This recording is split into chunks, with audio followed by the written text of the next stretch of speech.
Depuis le 25 novembre, il y a les 16 jours d'activisme sur les violences basées sur le genre, en abrégé VBG, dans le monde. Le club étant une communauté engagée dans le bien-être des femmes, nous devions de marquer le coup en vous proposant une émission spéciale. Alors aujourd'hui, ce seront 3 femmes de la Ligue, un mouvement qui milite justement contre ces VBG, qui prendront les rênes du club pour éclairer nos lanternes sur le sujet. Ne vous inquiétez pas, je ne serai pas loin. Bienvenue.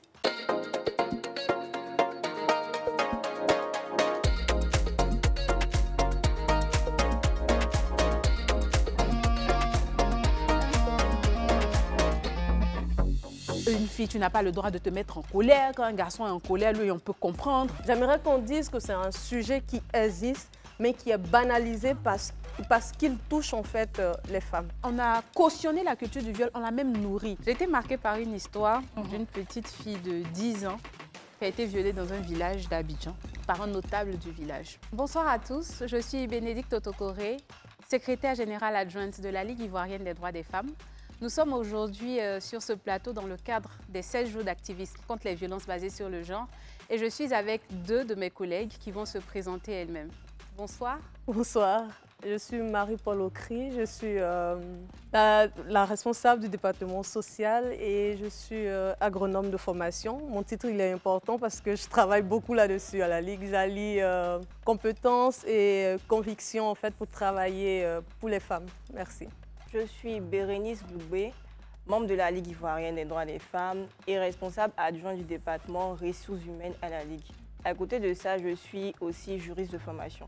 Enchantée toutes les filles, encore moi c'est Marion Été, voilà donc professionnelle dans les médias et aujourd'hui vraiment c'est avec beaucoup de joie et de gratitude que je me retrouve assise parmi vous pour parler de ce sujet qui mérite qu'on en parle.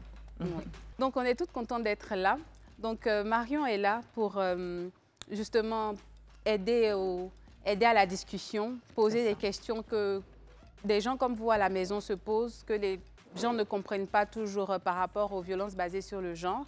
Et avec mes collègues ici, on va essayer de répondre aux questions les plus courantes et essayer de mettre la lumière sur certains concepts un peu compliqués qu'on peut entendre parfois quand on est au contact de la lutte contre les violences basées sur le genre. Exactement. En tout cas, c'est avec un œil externe, comme tu l'as dit, que je vais me positionner et avec beaucoup de bienveillance également vous poser ces questions. Alors, si on met les pieds dans le plat, la violence basée sur le genre, de quoi exactement s'agit-il pour qu'on comprenne bien? Je pense qu'Okri va répondre à la question, mais j'aimerais reformuler. C'est les violences basées sur le genre, parce qu'il existe plusieurs types de violences basées sur le genre. C'est très important à savoir. Okri, tu veux répondre? La définition est tout bêtement dans la définition violence basée sur le genre, donc des violences qui sont faites aux personnes ou dirigées vers des personnes en raison en fait de leur genre, donc de leur sexe ou de leur race en fait. Ça peut dépendre en fait du lieu où on se trouve, voilà. Mais c'est tout bêtement dans la définition, donc c'est en raison de notre sexe et c'est surtout dirigé vers les femmes. D'accord, vraiment ciblé comme vous l'avez dit, le don le dit, ciblé sur le genre. D'accord, et vous faites partie toutes de la Ligue. C'est quoi ce mouvement? Quelles sont vos actions concrètement et surtout le constat que vous faites sur la situation? D'abord, la Ligue est une organisation de promotion et de défense des droits des femmes. D'accord. Notre but premier, c'est de lutter contre les violences basées sur le genre. Premièrement, par la sensibilisation, par la promotion des droits des femmes et du féminisme, j'insiste. Nous sommes une organisation féministe. Et aussi par l'accompagnement des survivantes de violences basées sur le genre. Donc globalement, voici nos missions générales. C'était quoi la suite de la question? Oui, j'ai demandé également vos actions. Nos actions. Donc nos actions vont essentiellement tourner autour de la promotion des droits des femmes et essayer de faire comprendre. Parce qu'aujourd'hui, je pense que le plus grand chantier, c'est de vraiment arriver à changer les mentalités. Donc, ce que nous, on fait, c'est qu'au-delà d'accompagner les survivantes de violences basées sur le genre, on se donne aussi comme mission de vraiment se positionner, éduquer, sensibiliser, informer aussi. D'accord, au travers de forums, Au travers de forums, de séminaires. panels, de séminaires, de nos communications, même sur les réseaux sociaux. les réseaux La sociaux. plupart des communications qu'on fait sont sur les réseaux sociaux. On a même été connus sur les réseaux sociaux. Je pense qu'on est né sur les réseaux sociaux. Oui. Donc, d'où le pseudonyme de Féministe 2.0. 2.0. Voilà, donc on est né sur les réseaux sociaux. Donc c'est D'accord. vraiment la base de notre communication. C'est vraiment ça qu'on prend pour impulser notre communication. Elle est née sur les réseaux sociaux, donc à combien de temps date-t-elle cette ligue?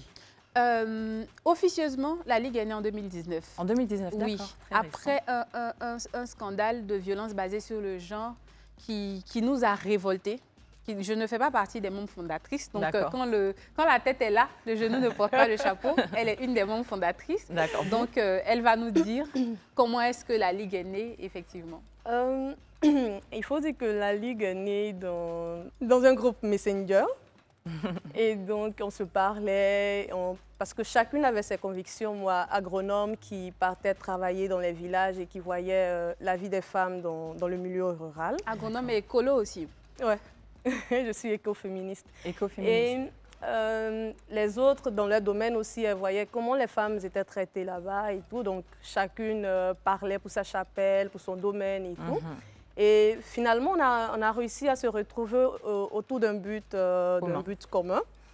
Et un soir, on se réveille avec l'histoire d'une dame qui aurait été jetée d'un balcon, par la fenêtre, oui, d'un balcon par son mari. Et donc là, tout de suite, nous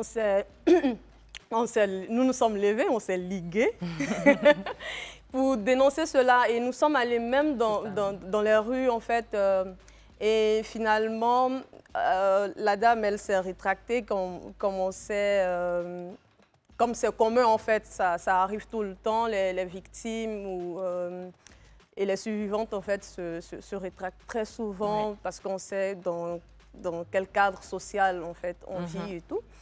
Et finalement, on a dit, pourquoi ne pas mettre quelque chose d'assez formel sur pied? Et c'est là que nous étions 8 femmes, 8 jeunes dames, et on a tenu à mettre la Ligue sur pied. Et c'est comme ça que la Ligue est née. C'est un événement d'une extrême violence qui s'est passé et qui a vraiment poussé. Ça a vraiment remué le pays, ça a vraiment remué les réseaux sociaux parce que c'était... Et je pense que toute la scène a été filmée. Oui. Du coup, c'était pas des spéculations, donc c'était d'une violence et c'était révoltant. C'était horrible. C'était révoltant. Je pense que ceux qui étaient actifs sur les réseaux sociaux, en ce moment-là, se souviennent encore de l'horreur qu'était cette scène. Et donc... quand tu es déjà dans un métier, comme elle l'a dit, où tu es au contact des femmes chaque jour et que tu te rends compte de ces entre griffes, petites injustices, petites violences que ces femmes-là subissent chaque jour. Et tu as déjà cette montée-là en toi parce que, quoi qu'on le dise, nous, aujourd'hui, étant femmes qui avons pu être scolarisées et éduquées, on a un privilège que certaines femmes, que les femmes dans des zones plus reculées n'ont pas. Oui. Donc, quand tu te rends compte qu'en plus du sexisme, d'autres femmes vont subir des violences par rapport à la pauvreté, par rapport à leur situation financière, leur situation socio-professionnelle, il y a ce petit... cette révolte-là, à chaque fois qui monte. Il y a déjà la graine qui est en toi et tu assistes à un événement comme ça à ciel ouvert. Et quand tu rencontres d'autres personnes qui partagent le même sentiment que toi, la flamme naît automatiquement. Ouais, c'est tout naturel. Je comprends totalement. Et vous avez dit qu'à l'origine, vous étiez 8 à prendre à cœur cet événement qui s'est passé pour en faire sortir cette ligue. Et aujourd'hui, vous êtes au nombre de combien? Nous sommes combien? Une centaine, je crois. Assez nombreux. En tout cas, dans l'organe de direction, il y a 14 membres. D'accord. Il y a 14 membres dans le bureau. Et dans les départements, en moyenne, on est 4-5 par département. Et on a aussi des bénévoles. On a environ 70 bénévoles. Et la Ligue est aussi représentée à l'extérieur. À l'extérieur, au Bénin, on a une Ligue, au Tchad, au Mali, voilà. D'accord. Et il y a la Ligue France aussi qui est en train de se mettre en place. Voilà, c'est quelque chose vraiment qui est en train de prendre de l'ampleur et on est content de vous avoir ici pour en parler. Et je pense que Niki a quelque chose à nous dire. Maintenant qu'on en sait un peu plus sur la Ligue, on en sait un peu plus sur ce que c'est que les violences basées sur le genre. Moi, j'aimerais savoir, mesdames, pourquoi est-ce que les violences basées sur le genre sont encore un sujet tabou? Je peux? Oui. Un sujet tabou, je ne dirais pas. Tout le monde en parle, seulement que le sujet est maltraité. Le sujet est traité de façon superficielle. Parce qu'il faut dire que la violence sur les femmes est un problème systémique. Un problème systémique, un problème politique. Parce que ça part en fait d'un cadre sociologique. Parce que tu es femme, et donc je peux te faire tout ce que je veux. Ça, tout le monde l'a déjà entendu et tout.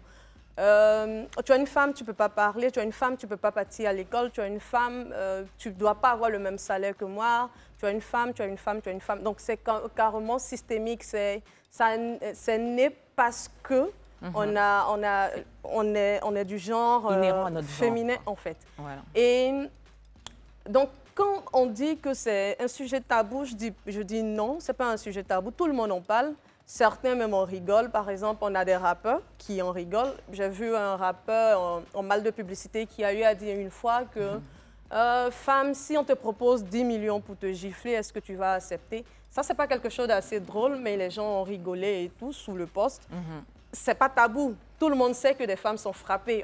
On prend même pour en faire des posts pour rigoler et tout. Donc, ce n'est pas un sujet tabou. Je suis désolée, je ne voudrais pas qu'on dise que c'est un sujet tabou. J'aimerais qu'on dise que c'est un sujet qui existe, mais qui est banalisé parce qu'il touche en fait les femmes. Je comprends très bien ce que vous dites. D'accord. Il est banalisé parce qu'il touche les femmes. Est-ce que... parce qu'il y a des hommes aussi qui sont victimes de violences basées sur le genre.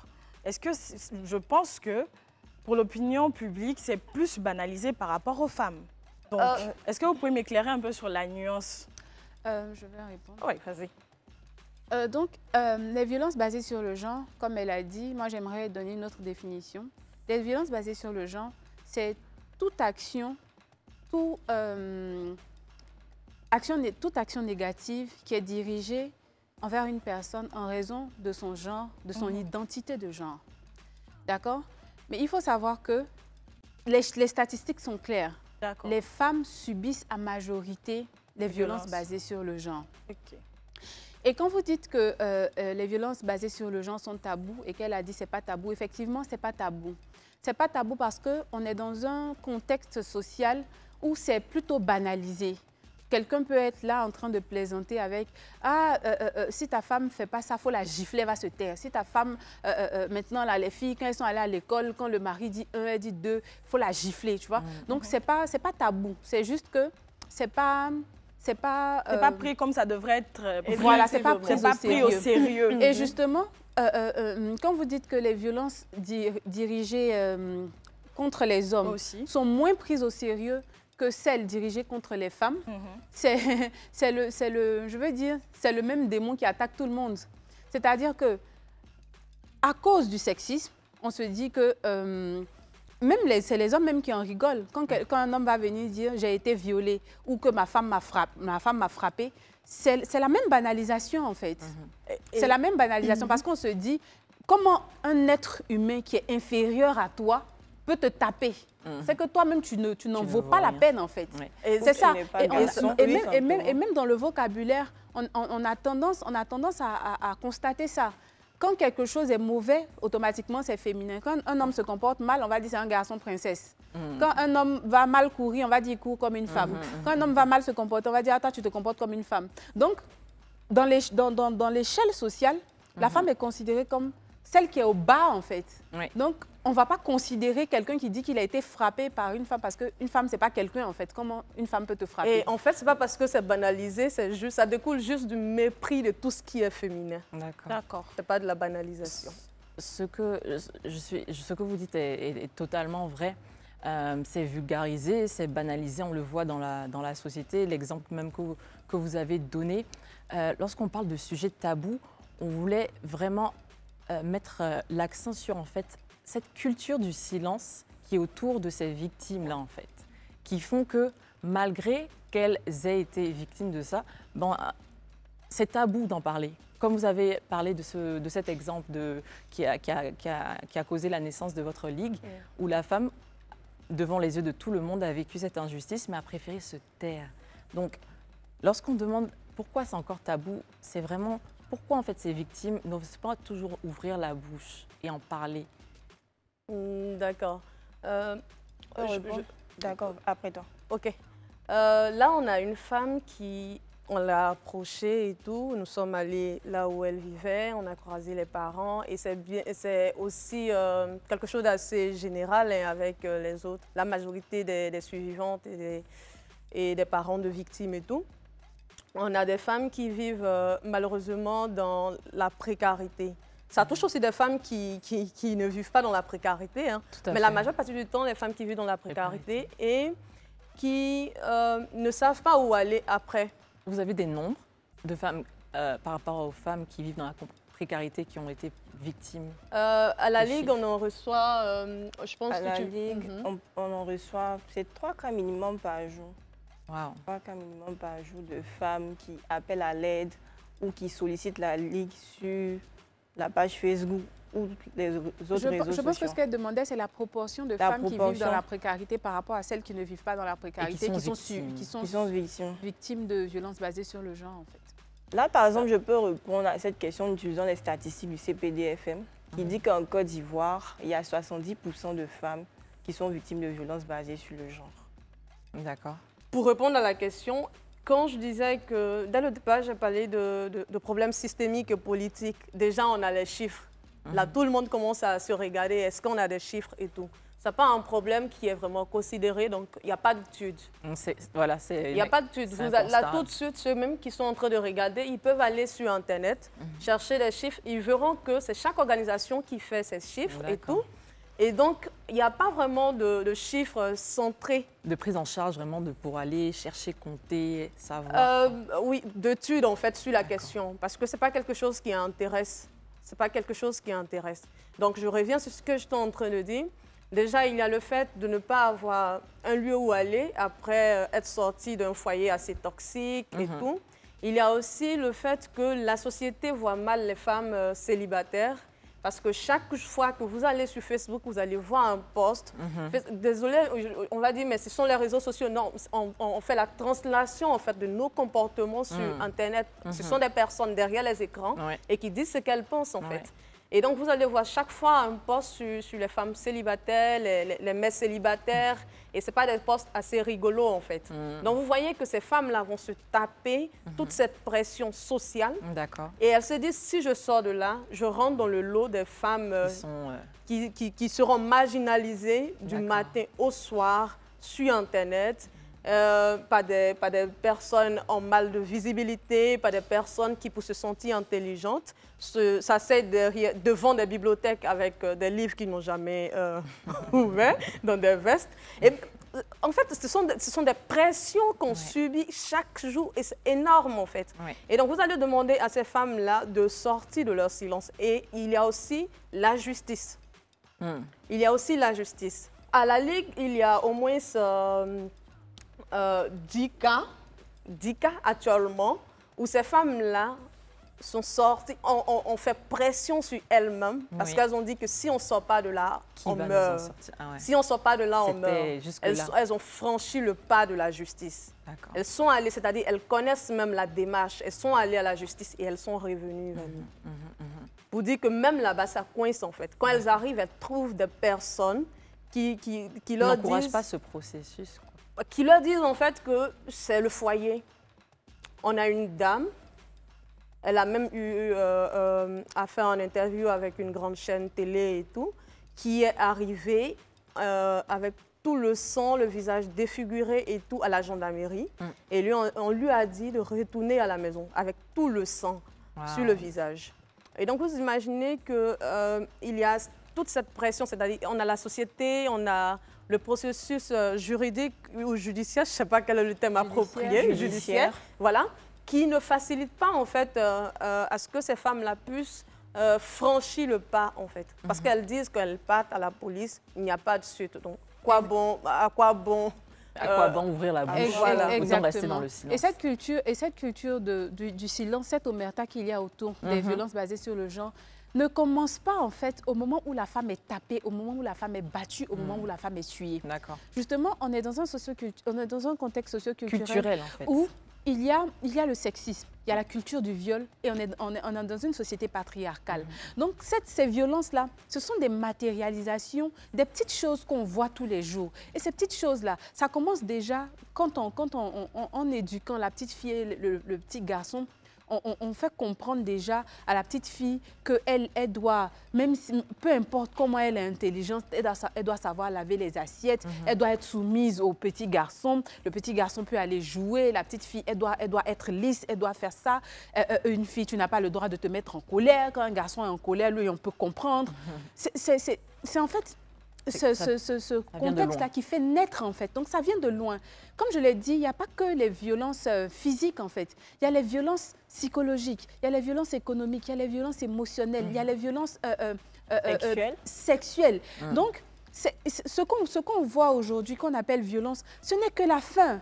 Mais dès que quelqu'un te dit, parce que tu es une femme, tu dois faire ça, que moi je ne peux pas faire, que je ne valorise pas, c'est déjà de la violence, mais à un degré moindre, qu'on néglige parce qu'on est dans un système qui permet ça.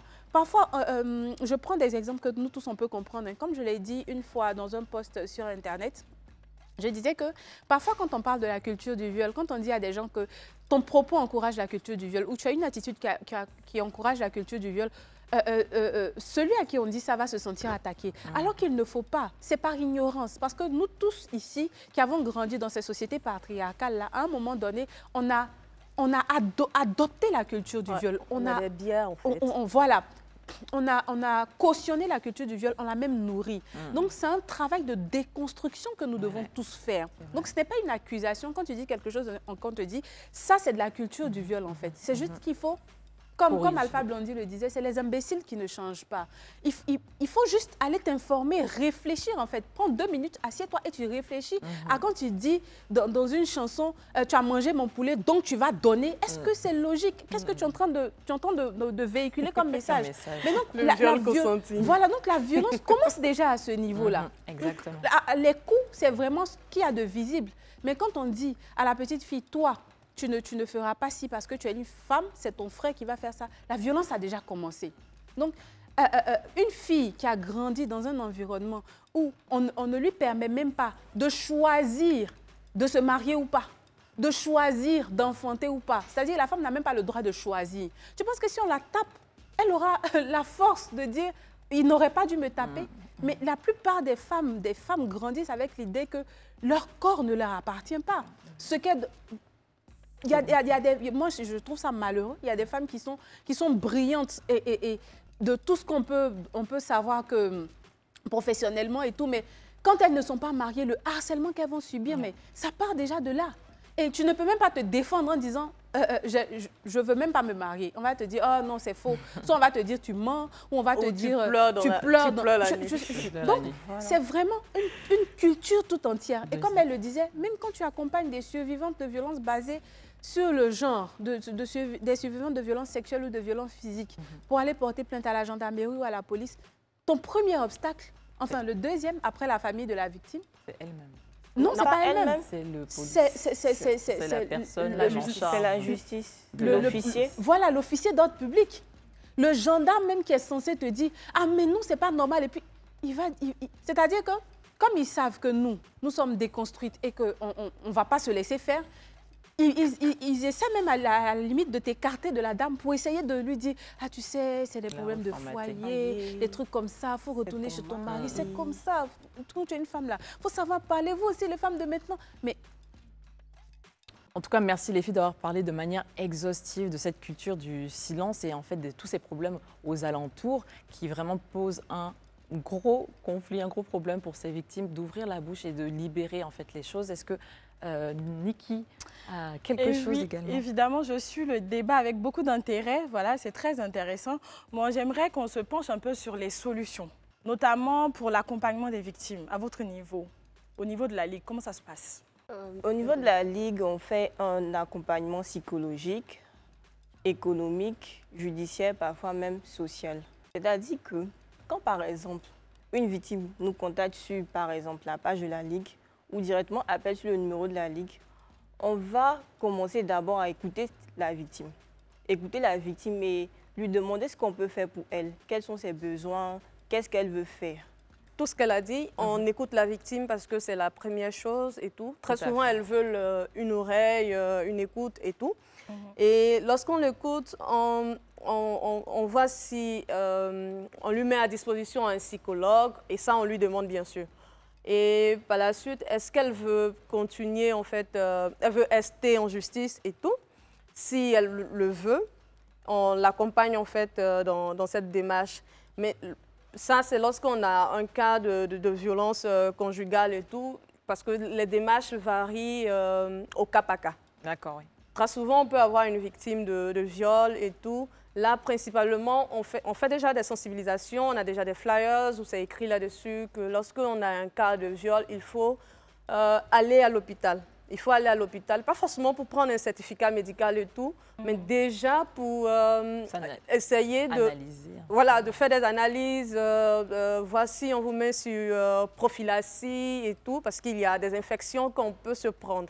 Donc, vous voyez, comment on appelle, les impacts, en fait, sont grands, en fait. C'est-à-dire, on a la blessure qu'on peut avoir, la blessure psychologique, physique, et on peut en fait s'en sortir avec des maladies incurables. Donc c'est vraiment quelque chose d'assez délicat. Et par la suite, après l'accompagnement sanitaire, comme je viens de le dire, avec la suivante, on voit si elle veut bien sûr, parce que certaines ne sont pas prêtes à aller jusqu'à la justice, vu les difficultés qu'on a relatées précédemment et tout. Et comme solution, après tout ça, nous, après le travail avec les survivantes et tout, on fait des activités de sensibilisation sur Internet, dans la rue, très souvent à Coco Vico, parce que là-bas aussi, c'est le nid de tout ce qui est violence physique envers les femmes et tout. Et aussi, il faut de la répression. Il faut surtout de la répression. De quoi s'agit-il? Que la justice fasse son travail. D'accord. Et j'ai tendance à dire que tel que le chrétien ou le musulman se comporte bien pour ne pas aller en enfer, il faudrait qu'il y ait des lois assez répressives pour obliger en fait le violeur à se contenir et le monsieur violent en fait à se contenir en fait. Parce que ces personnes-là sont, je suis désolée de le dire, sont motivées par le fait qu'il n'y a pas... Voilà, par l'impunité. Là, on est en train de rentrer là dans le rôle du ministère des tutelles, c'est ça? Effectivement, voilà. Et c'est la solution.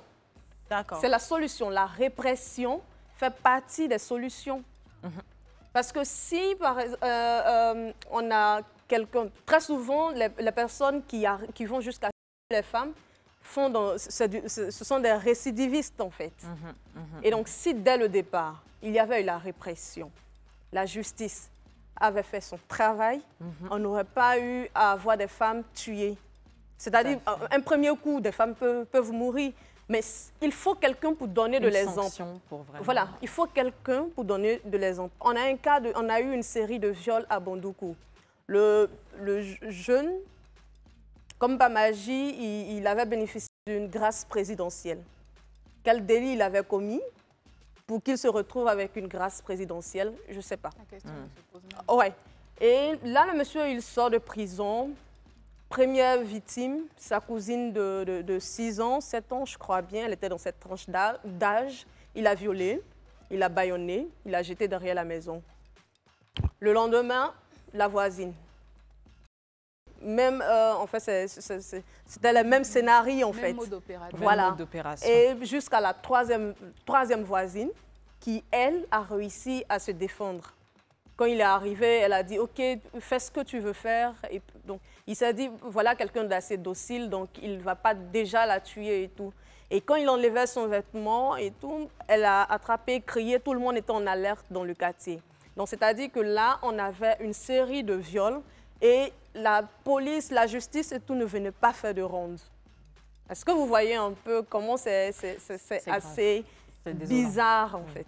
Et donc là, la jeune dame, après ça, elle est allée porter plainte. Et elle a reconnu, puisqu'elle a vu son vêtement et tout, elle est allée porter plainte. Lui, il a été arrêté. Mais c'est un récidiviste.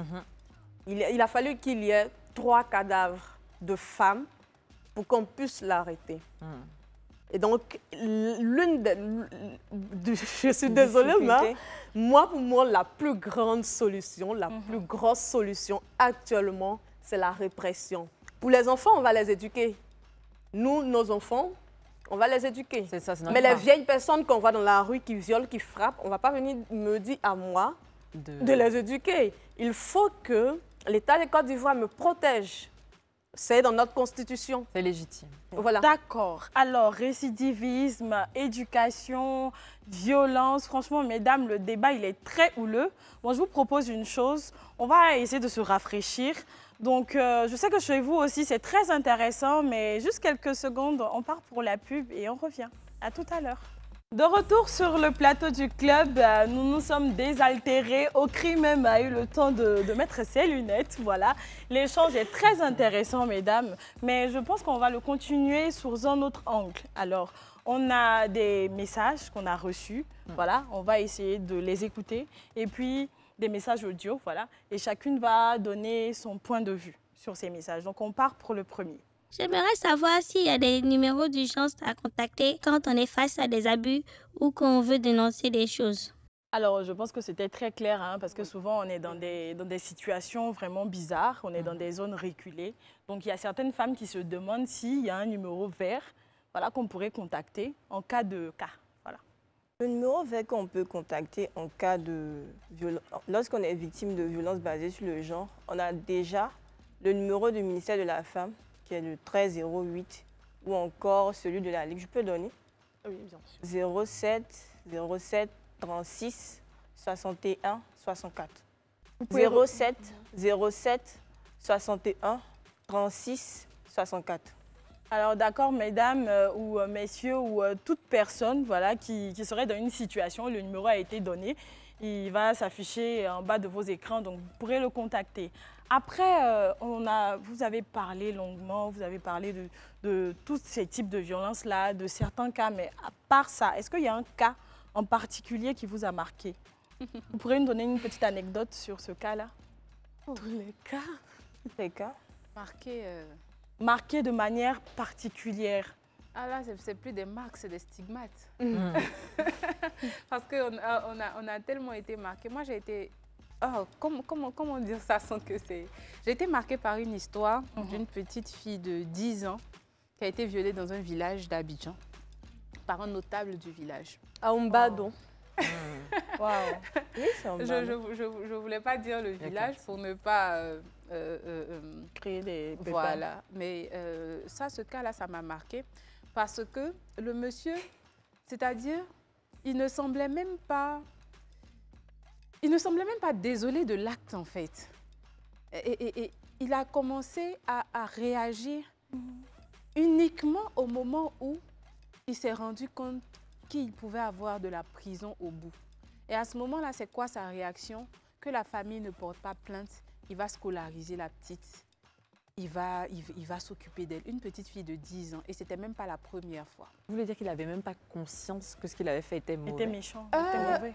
Est-ce qu'il il n'avait pas avait conscience? conscience. Si, Il c'est avait pas un conscience. malade mental, mais il a forcément conscience que c'est mauvais, mais est-ce qu'il était désolé? C'est ça, en fait, qu'on ne ressentait pas. C'est-à-dire que à chaque fois même quand il y a eu lieu de suivre la petite, faire les examens et tout, il n'y a pas eu de réaction de sa part. Et ce qui m'a marqué, moi, c'est qu'ils réagissent au moment où ils sentent que vraiment la prison est tout près et qu'ils disent il va scolariser la petite. Et ils demandent aux parents de ne même pas de régler à l'amiable, en fait. Ah, parce qu'il n'avait pas déjà été arrêté, c'est ça? Non. D'accord. Donc, c'est-à-dire, Ce qui me choque, c'est que même dans ces familles-là où les gens acceptent de régler les problèmes à l'amiable, c'est La désinvolture même de... Non, mais et la personne qui a été victime. Parfois, quand les femmes sont victimes de violences, tu entends des mots comme « on ne peut pas ébruiter ça, c'est l'honneur de la famille, c'est son oncle ». Et la plupart des violences sexuelles, précisément, sont perpétrées par des proches. C'est généralement dans l'environnement familial, dans le quartier, dans le village. C'est très rarement quelqu'un de loin. Ce qui me marque le plus, ce sont les viols des mineurs. Et ça, comme je disais, quand vous avez parlé de marquer, c'est pour ça que j'ai souri un petit peu parce que, comme je disais, c'est plus vraiment des marques, c'est des stigmates. Parce que si c'était quelque chose, si ça laissait des traces physiques, là, j'aurais plein de cicatrices sur mon corps. Parce que être au contact de ça, à chaque fois, mais ça détruit de l'intérieur. Et le fait même que, quand il y a ces problèmes-là, on se préoccupe même pas de... L'enfant, il ressent quoi? Qu'est-ce qu'il vit en ce moment? Est-ce que les parents se retournent vers l'enfant pour dire, mais... L'enfant, il vit quoi dans sa tête? D'où la première étape. Voilà, comme tout à l'heure, elle le disait, nous, à la Ligue, ce qu'on priorise vraiment dans l'accompagnement des survivants, c'est le bien-être du survivant. C'est-à-dire, au-delà même de ce qui est procédure judiciaire, le bien-être. C'est pour ça qu'on commence préalablement par l'accompagnement, le suivi médical. Après, l'écoute d'abord, parce que parfois, il y a des... Quand ce sont des gens qui ne veulent pas porter plainte, qui ne veulent pas rester en justice et tout, après l'écoute, ils vont se sentir soulagés entre griffes et ils vont se dire, bon, eux, ils s'arrêtent là. Mais quand ça part au-delà de l'écoute, la première chose qu'on fait, c'est le suivi médical et le suivi psychologique avant même d'arriver aux procédures judiciaires. Parce que ce qui compte, c'est que, comme vous avez remarqué tout à l'heure, qu'on n'utilise pas beaucoup le terme victime, on dit survivante. Parce qu'on estime que quand tu as été violée, quand tu as subi des violences, tu es mort et tu es revenu à la vie. Tu as bravé quelque chose. Parce qu'on utilise le terme survivante pour montrer en fait la résilience de la personne qui a subi ça. Je pense que occulter toute cette dimension-là de l'expérience par laquelle cette personne est passée, moi, c'est ça qui me gêne en fait à chaque fois. Franchement, merci beaucoup Bénédicte. On a vraiment compris, on a pris en compte ton ressenti, ton point de vue. Je pense que les téléspectateurs aussi ont compris. On va aller pour un autre audio, voilà, parce qu'on en a plusieurs. Ma meilleure amie a été victime d'abus sexuels au cours d'une soirée avec des amis. Elle ne veut pas porter plainte et je n'arrive pas à la convaincre. Qu'est-ce que je dois faire? Alors, on a le cas d'une femme qui a été victime de viol lors d'une soirée et s'est confiée à sa meilleure amie, mais elle ne veut pas porter plainte. Et l'amie, on suppose qu'elle étant révoltée, voilà, se demande ce qu'elle doit faire pour accompagner son amie. D'abord, moi, je pense que son ami a besoin d'écoute.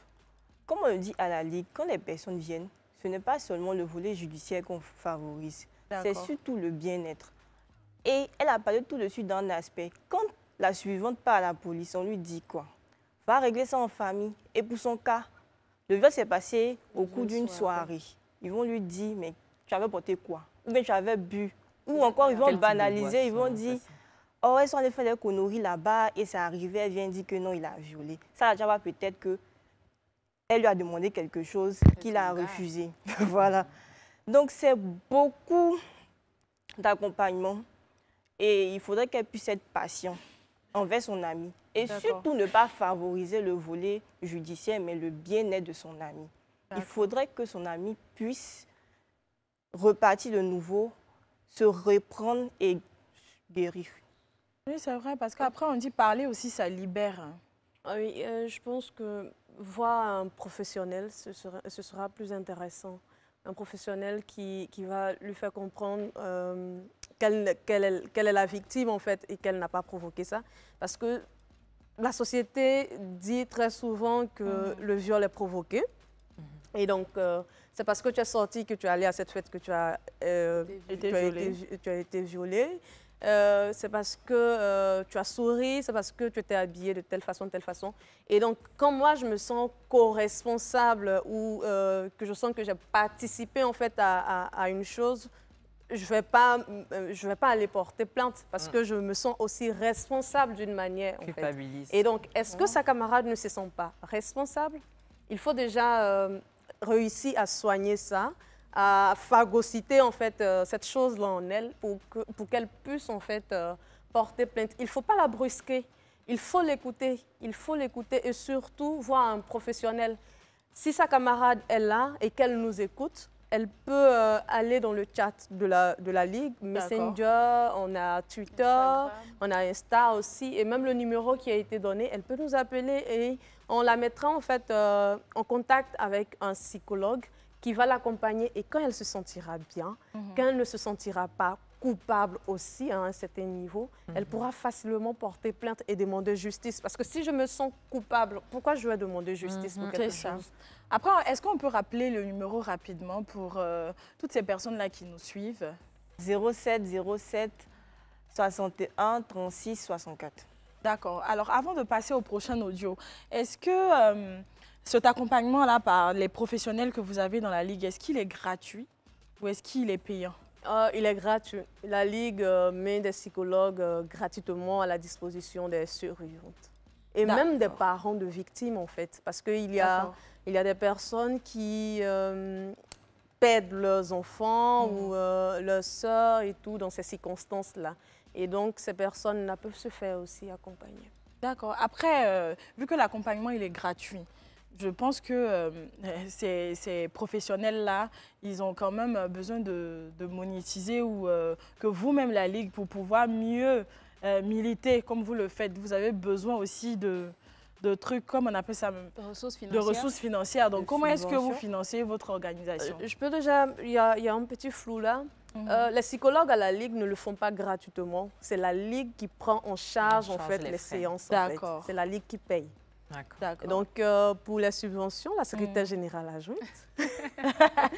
Donc, les principales ressources financières de la Ligue sont les cotisations des membres, parce que c'est une organisation à but non lucratif. D'accord. Donc, les principales ressources sont les cotisations des membres, les donations de ceux qui partagent notre cause et aussi les financements des bailleurs pour certains projets. Donc, parfois, on a des donations anonymes. Parfois, nous aussi, on met de notre poche. Et voilà. D'accord. Ok. Donc, si vous êtes intéressé à donner, c'est le même numéro, vous appelez. D'accord. C'est vrai. Ça, j'adore. Donc, vous l'avez compris chez vous, un gros coup de marketing. Voilà. Si vous voulez donner, vous connaissez le numéro. Parce que tout le monde n'a pas forcément, on n'a pas tous la même chose à donner. Bérénice donne de son temps et de ses compétences académiques. Quelqu'un d'autre qui n'a pas le temps de venir accompagner une survivante à la gendarmerie, mais qui se sent solidaire de cette cause-là, peut dire, mais moi j'ai 10 000 francs, j'ai 20 000 francs, je peux envoyer à la Ligue pour qu'on puisse aider à reloger une survivante qui veut sortir d'un foyer violent, par exemple. Tout à fait. D'accord. Voilà. Alors, on a un dernier audio, mais bien avant ce dernier audio, on part à la pub et on revient. À tout à l'heure. De retour sur le plateau du club, aujourd'hui on parle des violences basées sur le genre. Nous sommes avec des membres de la Ligue qui militent contre ces violences basées sur le genre. Et Marion, voilà, qui est avec moi sur le plateau. Je fais un gros coucou à Anto et Esther qui ne sont malheureusement pas là, mais elles seront là dans les prochains jours à venir. Et mesdames, on avait un dernier audio à écouter. Voilà, donc on part pour cet audio-là. Mon mari me bat. Je l'aime beaucoup et j'espère qu'il va changer, mais plus le temps passe, plus les choses s'amplifient. Je ne suis pas financièrement stable, je dépends beaucoup de lui, ce qui m'empêche de partir. Je pense à nos enfants et je ne veux pas qu'ils grandissent loin de leur père. Ma famille me dit de rester avec lui, mais la situation devient de plus en plus invivable. Oula, alors, je pense que Marion, on a beaucoup de femmes aujourd'hui qui vivent cette situation-là, qui sont dans des ménages où ça ne va plus, ça bat de l'aile, mais bon, manque de moyens, elles ne peuvent pas partir, elles ne peuvent pas abandonner leurs enfants comme ça. Donc, mesdames. Moi, je pense que ce n'est pas un manque de moyens, c'est plutôt un délaissement de la société ou encore de leur famille. Parce que tout à l'heure, on a parlé de déconstruction de la société, mais cette déconstruction aussi passe par la famille. Quand par exemple, on a une femme battue, qui part en famille, on lui dit, c'est le foyer, supporte. Ou encore, on a une petite fille qu'on éduque à la douleur. C'est tout ça qui favorise cet environnement violent pour les femmes là. Et c'est difficile pour une femme de quitter son foyer et de se retrouver seule en société Ou on va lui dire, je C'est sais. rien, ton mari Voilà, t'a c'est frappé, rien. C'est juste C'est pour ça rien. que tu as quitté ton foyer. Il y a Voilà. même des gens qui vont te dire, ils ne te donnaient pas à manger. Ici, ils te donnaient à manger, mais retourne dans ton foyer. Au moins, tu avais à manger. Au moins, tu vas manger. moins, tu Comme mangeais. un poulet, au moins, on te jette des grains, mais piquants, et puis tais-toi. Ou encore, ils vont romantiser sa souffrance pour dire non, mais dans notre tradition africaine, c'est ça la femme brave. Comme si c'était écrit quelque part que frapper une femme ou encore violer une femme, ça fait partie de notre tradition là. Il faut déconstruire la société, il faut déconstruire les mentalités. Il y a Amadou Ampateba qui le disait, il y a des pratiques que même nos ancêtres, ils revenaient à la vie, ils allaient trouver cela caduque et dépassé. Est-ce que le fait de battre une femme constitue encore une valeur africaine? D'accord. À la dame, je dirais que pour vivre auprès, pour voir ses enfants grandir, il faut vivre. Et un faux coup, elle est morte. Fatale. Et donc, heureusement, on a des initiatives privées comme l'ONG Bloom, on a Stop au chat noir, en fait, qui ont des maisons d'accueil, qui peuvent l'accueillir. Et il y a aussi, nous, d'autres organisations qui permettent à ces femmes-là de reprendre leur vie économique. Donc, faire des appels auprès des mécènes et tout, qui peuvent sortir quand même des sommes assez considérables pour qu'elles puissent reprendre une activité et se reprendre elles-mêmes en main. Parce que pour prendre soin de ses enfants, il faudrait qu'elles vivent. Là, elle ne vit pas. Parce que même dans le grain de sa voix, j'entends quelqu'un... On sent qu'elle est malheureuse. Voilà. Mais après, pour reprendre sa vie et pour reprendre ses activités, vu qu'elle est déjà dans un foyer avec des enfants qu'elle ne veut pas quitter, quand vos donateurs vont lui donner les fonds, est-ce qu'elle restera toujours dans son foyer pour recevoir ces fonds-là ou vous allez lui garantir un logement avec ses enfants et tout? J'ai donné la réponse. J'ai parlé d'ONG en fait, qui ont des centres d'accueil. D'accord. Voilà. Et là, je ne lui dis pas tout de suite parce que on a tendance à sortir ça à toutes les femmes qui disent « Ah, je suis victime de violence et tout ». Comme je l'ai dit, là, je suis désolée, on dira qu'elle est quand même dure et tout. Je vous dis que la solution, c'est la répression. Il y a une dame qui m'a appelée à minuit. Je me suis réveillée. Elle m'a dit « Mon mari me frappe. Et là, il est en train de me frapper et tout. » J'ai appelé la préfecture de police. Avec eux, je les ai redirigés vers la femme et tout. Et donc, ils ont parlé avec elle. Les choses se sont calmées. Le lendemain, ils lui ont dit de partir au commissariat de son quartier. Elle est allée. La commissaire du commissariat en question a fait venir le monsieur. Et elle lui a dit que s'il reprenait... Parce que la dame ne veut pas que son mari parte en prison. Et donc, la commissaire, en fait, comme on le dit en griffe, en fait, voilà. Elle a garant le monsieur, en fait. D'accord. Et jusqu'à ce jour, quand je l'appelle, elle dit ça va. Et comme je dis, la répression, c'est-à-dire, il faut partir. Mais à quel moment on dit au monsieur que non, c'est pas normal de battre une femme? C'est pas normal de battre un être humain, qu'elle soit riche ou pas.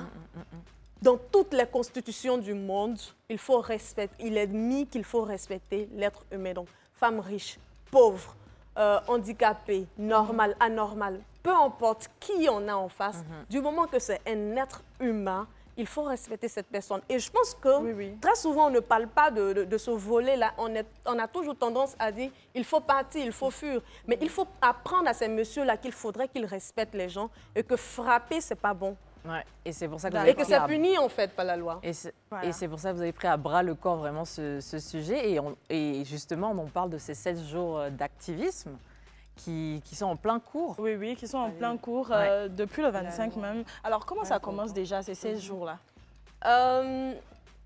Les 16 jours d'activisme, est-ce qu'il y a une information assez intéressante qu'elle veut passer? D'accord. Concernant les violences conjugales. Je tenais à préciser qu'en Côte d'Ivoire, on dispose d'une loi pour protéger ces femmes-là. Et cette catégorie de violences-là, l'État ivoirien la classe dans les violences domestiques. Et il y a une belle loi qui est sortie en 2021 qui les protège justement contre ces violences domestiques. D'accord. Et par rapport à tout ça, voilà, ces 16 jours-là, quelles sont les activités que vous avez prévues cette année? On a commencé le 25 par un lancement. On a eu une conférence de presse. On a eu aussi un panel. Et le 28 novembre, on sera dans une école à Fresco pour parler aux jeunes, pour parler, comme on a dit tout à l'heure, on privilégie la sensibilisation, l'éducation. Donc, on va aller à Fresco, on va parler aux jeunes de cette école-là. Et on a aussi la marche.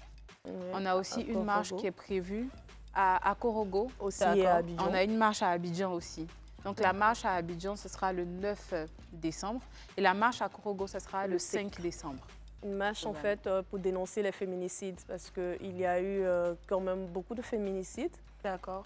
Et donc, il faut dire aux gens, il faut sonner en fait l'alarme pour dire que ce n'est pas normal. Nous sommes dans un état de droit. Et c'est justement pour cela qu'on a réfléchi tous ensemble. On a dit, bon, on se met dans un état pour ne pas qu'on ait des attitudes comme ça de barbares et tout. Donc, il faut cesser. D'accord. Alors, malheureusement, mesdames, ce sujet-là est très intéressant, mais nous sommes en fin d'émission. Moi, je vous remercie déjà d'avoir le courage de venir porter comme ça ce que vous pensez, vos idéologies et tout. J'aimerais savoir si vous avez un mot de fin chacune concernant le thème d'aujourd'hui. Vous avez un mot de fin? J'ai une phrase pour la fin. Juste une phrase. Une phrase, d'accord.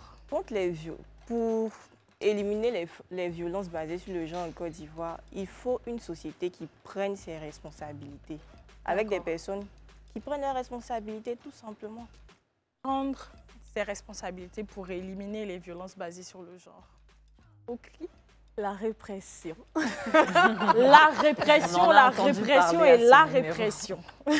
Et moi, ce que j'aimerais dire aux femmes, c'est de s'autodéterminer.